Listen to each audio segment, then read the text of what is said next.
అంటే దీని వెనక పవన్ కళ్యాణ్ గారి హస్తం కూడా ఉందంటారా? పవన్ కళ్యాణ్ కూడా ఏమీ మాట్లాడలేని పరిస్థితి. ఆయన కూడా ప్రస్తుతానికి కూటమిలో ఉన్నాడు కాబట్టి ఆయన కూడా వీళ్ళతో ట్రావెల్ అవుతున్నాడు అంతే. అంటే ప్రతిదీ బ్రహ్మాస్త్రం చేస్తున్నారు వీళ్ళు. తిరుపతిలో అక్కడ కల్తీ జరిగింది నెయ్యి అనేది ఒక అంశం. ఆ వచ్చినటువంటి సరఫరా అయినటువంటి నెయ్యిలో వేరే జంతువుల తాలూకా కొవ్వు కలిసింది అనేది ఒక ఇష్యూ. దాన్ని పట్టుకుని తిరుమల అపవిత్రం అయిపోయింది, ప్రాయశ్చిత్త దీక్షలు ఇలాంటి ఎజెండాతో అక్కడ హడావిడి చేసి, అది కూడా టార్గెట్ ఇదే, వైసీపీని టార్గెట్ చేయటమే. రిలీజ్ డేట్ అనుకున్నారు హరిహర వీరమల్లు 12వ తారీఖు. ఇప్పుడు రిలీజ్ కావడం లేదు ఆ సినిమా. కానీ 12వ తారీఖు అని వీళ్ళు అనుకునే టైంకి సింగిల్ స్క్రీన్స్ వాళ్ళు వాళ్ళ ఇష్యూస్తో వాళ్ళ సమస్యలతో వాళ్ళు థియేటర్లు ఆపేద్దాం అనుకున్నారు. అంటే నా సినిమా రిలీజ్ అవుతుంటే వాంటెడ్గా మీరు థియేటర్లు మూసేస్తానంటున్నారు, అంటే నాకు వ్యతిరేకంగా మిమ్మల్ని ఎవరో గైడ్ చేస్తున్నారు, వాళ్ళ గైడెన్స్లో మీరు థియేటర్లు మూస్తున్నారు అని మాట్లాడాడు ఈయన పవన్ కళ్యాణ్. అంటే ఈయన ఉద్దేశం ఏంటి, ఈయన వాయిస్ వెనకాలన్న అర్థం ఏంటి, వైసీపీ వాళ్ళతో ఈ థియేటర్ల యాజమాన్యాలు అందరూ కలిసిపోయి తన సినిమా రిలీజ్ అయ్యేటప్పుడు సినిమా హాళ్ళు మూసేస్తున్నారు అనే సెన్స్ వచ్చేలాగా మాట్లాడాడు ఆయన. నిజానికి ఆయన పరిపాలకుడు. వాళ్ళని పిలిచి మాట్లాడి కన్విన్స్ చేసి మీ సమస్యలు ఏంట్రా బాబు అని అడిగి తెలుసుకుని పరిష్కరించి థియేటర్లు ఓపెన్ చేయించాల్సినటువంటి బాధ్యత ఉంది ఆయనకి. ఆ పని మానేసి వాళ్ళ మీద దాడి చేసే ప్రయత్నం చేశాడు. ఆల్రెడీ సమస్యల్లో ఉన్నారు వాళ్ళు. ఆ సమస్యల నుంచి బయటపడటానికి ఏం చేయాలో అది చేయకుండా మీరు సమ్మె ఎలా చేస్తారు అని చెప్పి దాడి చేయటం చాలా అప్రజాస్వామిక వ్యవహారం కదా. పవన్ కళ్యాణ్ కూడా ప్రస్తుతం ఆ వ్యవస్థలో కూరుకుపోయి ఉన్నాడు. ఓకే. అందుకని కూటమి మొత్తం బీజేపీ, తెలుగుదేశం, జనసేన 3 పార్టీలు ప్రజా వ్యతిరేక పరిపాలనని చాలా అద్భుతంగా నడిపిస్తున్నారు. అక్కడ తనకి వ్యతిరేకంగా ఎవరు గొంతెత్తినా వాళ్ళ గొంతు మీద కాలు పెట్టే పద్ధతిలో వ్యవహరిస్తున్నారు వాళ్ళు. ఓకే. ఇంకంటే మార్పులు ఏమి ఉండవంటారా? ఇలానే నడుస్తుందంటారా? నడుస్తోంది, అది నడుస్తుంది. అంటే ప్రజలు తీర్పు చెప్పాలి, మళ్ళీ ఎన్నికలు రావాలి, ప్రజలు తీర్పు చెప్పాలి. కాబట్టి ఈ లోపు నేను ప్రజలను ఏదో విధంగా మళ్ళీ వశపరుచుకోగలను అనేటువంటి నమ్మకం కూడా ఉంది ఆయనకి. ఓకే. అంటే అభివృద్ధి అనే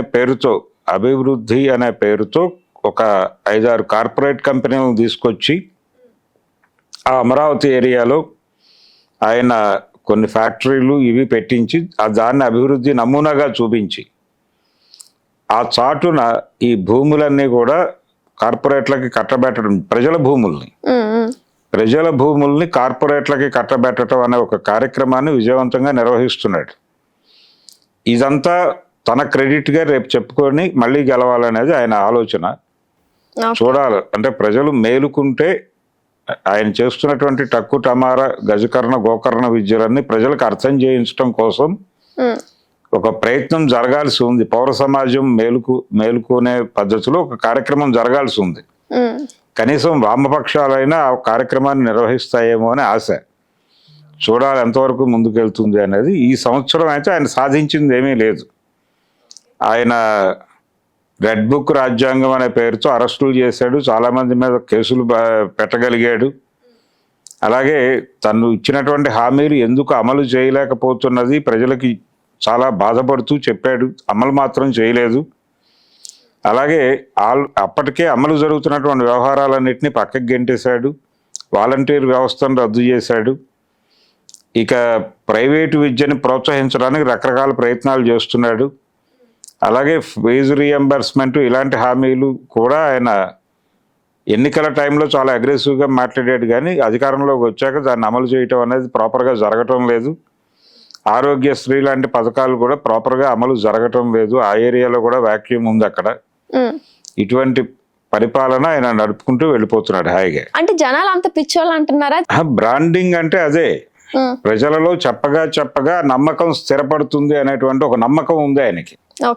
అది ఒక జగన్మోహన్ రెడ్డి విషయంలోనే కాదు, ఆయన చాలా సందర్భాల్లో చాలా మందిని అలా కాయిన్ చేసి బ్రాండింగ్ చేసి ఈ విస్పరింగ్ క్యాంపెయిన్ ద్వారా అవతల వాళ్ళని దెబ్బతీయటం అనేది ఆయన మొదటి నుంచి 95 నుంచి అనుసరిస్తున్న పద్ధతే. ఎవరినైనా టార్గెట్ చేస్తే ఆయన వాళ్ళ మీద విష ప్రచారం మొదలు పెడతాడు. మొదలుపెట్టి నెమ్మదిగా వాళ్ళకి వ్యతిరేకంగా మారుస్తాడు మొత్తం వ్యవహారాన్ని. మార్చి ఆ తర్వాత దెబ్బతీస్తాడు. ఉమ్, ఇది ఆయన ఎన్టీ రామారావు గారితో ఆయన అనుసరించిన వ్యూహం కూడా అదే. ఓకే. ఎన్టీఆర్ ఏదో ఎవరి ప్రలోభంలోకి వెళ్ళిపోయాడు, లక్ష్మీ పార్వతి ఏది చెప్తే అది చేస్తున్నాడు, అలా చేసే మనిషి కాదు ఆయన. ఉమ్, అయినప్పటికీ ఆ ప్రచారం చేశాడు విపరీతంగా. ఓకే. పరిపాలనలో ఆవిడ జోక్యం ఎక్కువైపోతోంది, ఆవిడ ప్రమేయంతోనే నిర్ణయాలు జరుగుతున్నాయి, ఇలాంటి ఒక విస్పరింగ్ క్యాంపెయిన్ చేస్తూ నెమ్మదిగా జనాల్ని మొత్తం కుటుంబాన్ని తన వైపుకి లాగేసుకుని ఆ తర్వాత ఆ బలంతో కార్పొరేట్ శక్తుల ఆర్థిక దన్నుతో ఆయన ఎన్టీ రామారావు గారిని పదవిలోంచి కిందకి లాగేయగలిగాడు. ఓకే. అదే నమ్మకంతో ఆయన ఏ పనైనా అలాగే చేస్తాడు. ఆ ప్రోగ్రాంలో భాగంగానే ఆయన జగన్మోహన్ రెడ్డిని టార్గెట్ చేయాలి అని అనుకున్నాడు, టార్గెట్ చేశాడు. అలాగే స్వయంకృతాపరాధాలు కొన్ని ఉన్నాయి జగన్మోహన్ రెడ్డి దగ్గర. ఆయన ఎవరికి యాక్సెస్ ఇవ్వకపోవడం, రెగ్యులర్గా అంటే ఎమ్మెల్యేలతోనూ వీళ్ళకి కూడా రెగ్యులర్గా కలవటం అనేది జరగలేదు. ఆయన అంటే నేరుగా మనం డబ్బులు వేసేస్తున్నాం ప్రజల అకౌంట్లో, ఇలాంటి కొన్ని కార్యక్రమాలు అనుకున్నాడు ఆయన. ఈ కార్యక్రమాలు జరిగిపోతున్నాయి కాబట్టి ప్రజలు మనతోనే ఉంటారు అనేటువంటి ఒక భ్రమకి గురయ్యాడు. ఆయన చుట్టూ జరుగుతున్నటువంటి కాన్స్పిరసీని ఆయన గుర్తించలేదు. ఒకటి. రెండో మిస్టేక్ ఏంటంటే ఆయన ఎక్కువగా తన ఓట్ బ్యాంక్ని ఎక్స్పోజ్ చేసుకున్నాడు రోడ్డు మీదకి వచ్చి.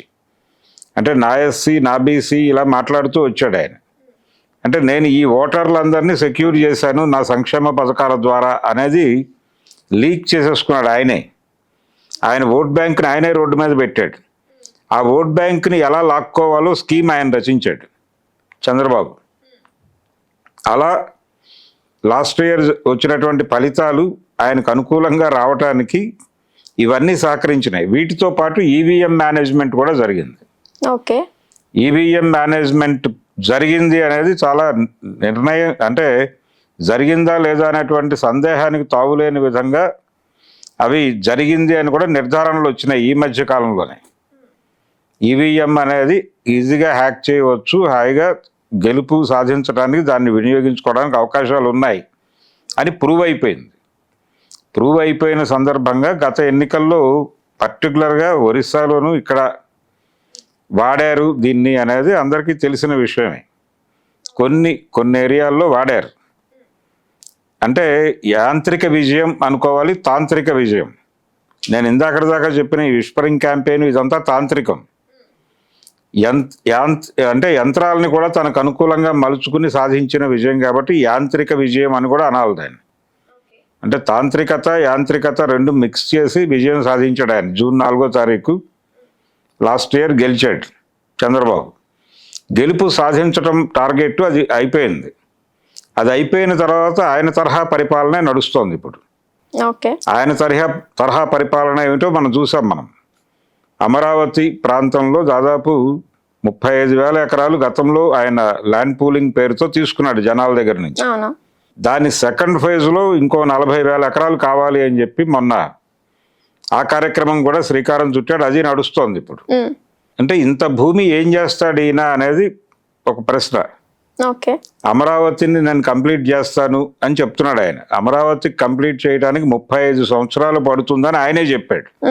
అంటే 35 సంవత్సరాల పాటు నన్ను ఎన్నుకుంటే మాత్రమే మీకు రాజధాని, లేకపోతే మీకు సాధ్యం కాని వ్యవహారంగా మారిపోతుంది అది అని ఒక రకంగా జనాల్ని బ్లాక్మెయిల్ చేయటం అనే ప్రోగ్రాం చేస్తున్నాడు ఇప్పుడు. ఇదొక మెథడ్. అలాగే సంక్షేమ పథకాలకు సంబంధించి ఆయన ఇచ్చినటువంటి సూపర్ 6 హామీలు ఏవి కూడా అమలు జరగలేదు. ప్రధానంగా మహిళలకి ఆర్టీసీ బస్సుల్లో ఉచిత ప్రయాణం అనేది చాలా బలంగా చెప్పాడు. తెలంగాణ స్ఫూర్తితో అది అమలుకి ఈ రోజు వరకు నోచుకోలేదు.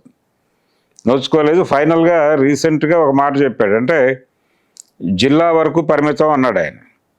ఒకవైపు జిల్లాలు అక్కడ విభజన జరిగిపోయింది. అంటే ఉమ్మడి జిల్లాలు ఒక్కొక్క జిల్లా 3 జిల్లాలుగా మారింది.